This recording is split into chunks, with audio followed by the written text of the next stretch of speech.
नमस्कार मित्रों, मैं के सुमन आप सभी को आपके अपने YouTube चैनल स्मॉल गुरुजी पर स्वागत करता हूं। आज मैं आप लोगों को क्लास 10th के मैथ का एक्सरसाइज 1.1 का जो चौथा नंबर सवाल है उसको समझाने का प्रयास करूंगा।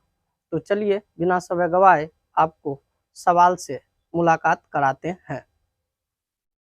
तो यहाँ सवाल है, यूक्लिड विभाजन प्रमेयिका का प्रयोग करके दर्शाइए कि किसी धनात्मक पूर्णांक का वर्ग किसी पूर्णांक m के लिए 3m या 3m+1 के रूप का होता है।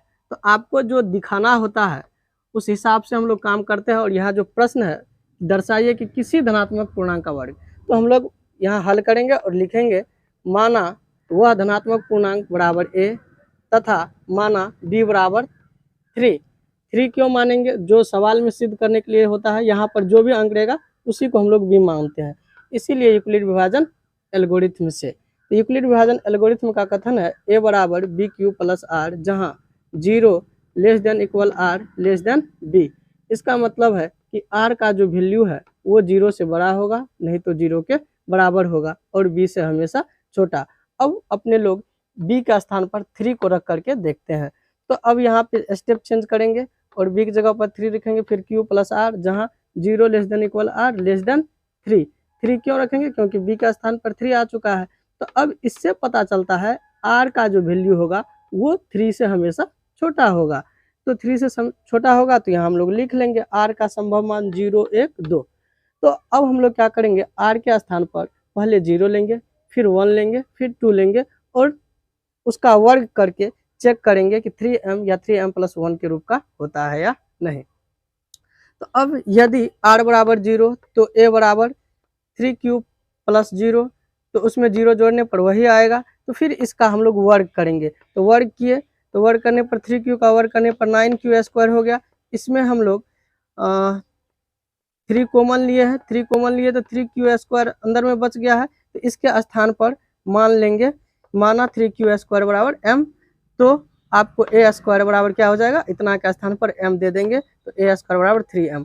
पहला आपको सिद्ध होकर आ चुका है। यदि अब हम लोग r बराबर 1 लेंगे तो a² बराबर आपको 3q, सॉरी a² नहीं होगा, यदि r बराबर 1 लेंगे तो आपको a बराबर 3q प्लस 1 होगा।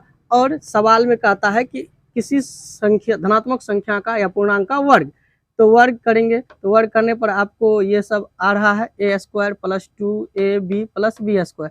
तो वर्ग करेंगे 3q का तो 9q² प्लस फिर 3 दूना 6 q, 1 गुना करने पर कोई आपत्ति नहीं है, फिर प्लस 1 का स्क्वायर तो 1 ही हो जाएगा। तो फिर इस दोनों में हम लोग 3 कॉमन लेंगे, तो 3 कॉमन लेंगे तो ये 3 तिया 9, तो 3q² बच जाएगा, फिर 3 दूना 6, 2q बच जाएगा, प्लस 1 वो साइड में है। फिर हम लोग क्या करेंगे, इतना के स्थान पर m मान लेंगे। यहाँ माना 3q² प्लस 2q बराबर m, तो फिर हम जो है तो a² बराबर क्या हो जाएगा, इतना के स्थान पर m रख देंगे, 3m हो जाएगा प्लस 1। तो आपको इस सवाल को हल करने पर 3m+1 और पहला जो 0 लिए थे तो उसमें 3m आ चुका था। तो आप यह कह सकते हैं कि किसी भी धनात्मक पूर्णांक का जो वर्ग होगा वो क्या होगा, 3m या 3m+1 के रूप का हो सकता है। तो शायद ये आपको सवाल समझ में आ गया होगा। तो चलिए आपको इसका 5वां नंबर सवाल पर ले चलता हूँ।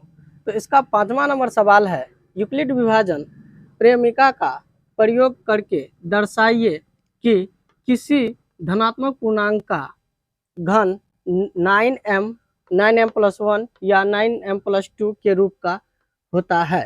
तो आपको इससे पहले वाला चौथा में वर्ग दिखाने के लिए कहा जा रहा था, और इस सवाल में घन मतलब क्यूब दिखाने के लिए कह रहा है।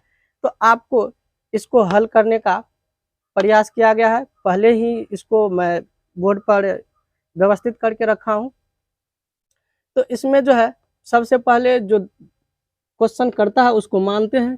कह रहा है कि दर्शाइए कि किसी धनात्मक पूर्णांक का वर्ग, तो माना वह धनात्मक पूर्णांक बराबर a तथा माना b बराबर 9। 9 क्यों मानते हैं, इससे पहले वाला सवाल में 3 का रहा था तो 3 माने, और यहाँ पे 9 है तो इसीलिए b के स्थान पर 9 मानेंगे। क्योंकि आपका यूक्लिड विभाजन जो होता है ए बराबर बी क्यू प्लस 1 होता है, तो बी की जगह पर ही ये 9 है, इसीलिए हम लोग माना बी बराबर 9 लिख लेते हैं। इसलिए यूक्लिड विभाजन एल्गोरिथ्म से, यूक्लिड विभाजन एल्गोरिथ्म का कथन होता है ए बराबर बी क्यू प्लस 1, जहाँ 0 less than equal R less than B. इसका मतलब आपको जो पीछे वाले सवाल में बताया गया था कि आर जो है 0 से बड़ा होगा, नहीं तो 0 के बराबर, और बी से हमेशा छोटा। तो अब बी के स्थान पर हम लोग ये 9 रखेंगे, तो ए बराबर 9 क्यू प्लस 1, जहाँ 0 less than equal R less than 9, क्योंकि बी का स्थान पर 9 रखा जा चुका है। तो इससे ये पता चलता है कि जो आर का वैल्यू है वो 9 से हमेशा छोटा होगा, अर्थात 0 1 2 3 4 5 6 7 8 तक ही जाएगा। तो ये आर का आपको संभव मान हो गया, इससे आगे या 9 भी नहीं हो सकता, क्योंकि ये कथन बोलता है कि आर का वैल्यू 9 से हमेशा छोटा होगा। तो अब हम लोग इसका बारी बारी मान लेकर आर का एक मान में पुट करने का प्रयास करूंगा। तो आपको यदि आर बराबर 0, तो ए बराबर आपको 9 क्यू प्लस 1 बराबर जो है 9 क्यू हो जाएगा 0 जोड़ने पर। तो सवाल में कहा था इसका घन, तो यहीं पे घन कर दिए हैं। तो घन करने पर आपको 9 क्यू का घन करने पर 729 क्यू का क्यूब। तो अब इसमें हम लोग 9 कॉमन लेंगे, तो 9 कॉमन लेने पर जो है, क्योंकि आपको 9 ही लाना है इसीलिए हम लोग 9 कॉमन ले रहे हैं। यहाँ ज़्यादा भी आ सकता था, लेकिन जो दिखाना है उसी को हम लोग फॉलो कराते हैं। तो यहाँ 9 कॉमन लेंगे, जो शेष बचेगा उसके स्थान पर m मान लेंगे। तो माना ये 81 क्यू का क्यूब बराबर m, तो आपको इतना के स्थान पर क्या रख देंगे, m रख देंगे। तो a का क्यूब बराबर 9m, तो पहला जो है 9m के रूप का आ गया है। उसके बाद यदि r का वैल्यू हम लोग 0 के बाद 1 लेंगे, तो यहाँ पे लिखे हैं यदि r बराबर 1, तो a बराबर 9 क्यू प्लस 1। कहता है इसका घन, तो हम लोग घन मतलब क्यूब कर दिए हैं। तो अब a प्लस बी का होल क्यूब आपको याद रहना चाहिए, a cube plus 3a square b plus 3a B square plus B cube. तो इसका जैसे 9 क्यू का क्यूब करेंगे तो 729 क्यू का क्यूब होगा।